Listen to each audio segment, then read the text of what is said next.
মোটা খবর। আমরা চলে যাচ্ছি যাত্রাবাড়িতে, সেখান থেকে আমাদের সঙ্গে যুক্ত হচ্ছেন সহকর্মী মাহাদি ধ্রুব। আপোষরা সংগ্রাম, দালালিনা রাজপথ, যাত্রাবাড়ির অ্যাকশন, ডাইরেক্ট অ্যাকশন।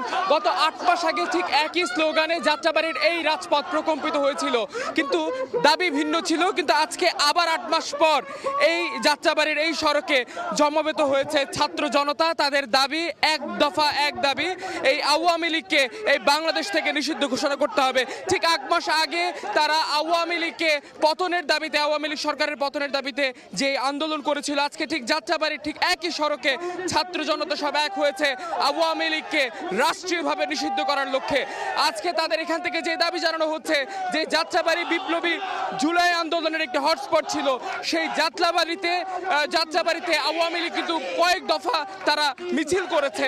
তো এই যাত্রাবাড়ি সহ সারা দেশে এই আওয়ামী লীগকে রাষ্ট্রীয়ভাবে নিষিদ্ধ ঘোষণা করতে হবে, এবং তারই পরিপ্রেক্ষিতে কিন্তু এই ঢাকা চট্টগ্রাম মহাসড়কটি এই ছাত্র জনতা অবরোধ করে দিয়েছে, ব্লকড করে দিয়েছে। এবং তাদের যেটি দাবি যে এই আওয়ামী লীগ নিষিদ্ধ না হওয়া পর্যন্ত তারা কোনোভাবে এই রাজপথ ছেড়ে যাবে না।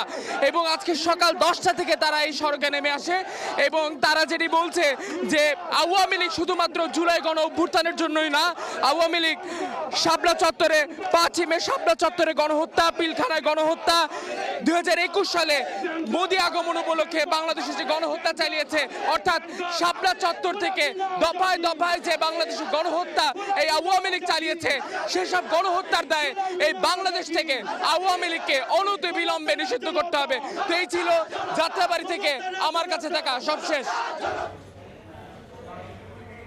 সরাসরি যুক্ত ছিলাম রাজধানীর যাত্রাবাড়ি ও শাহবাগ থেকে।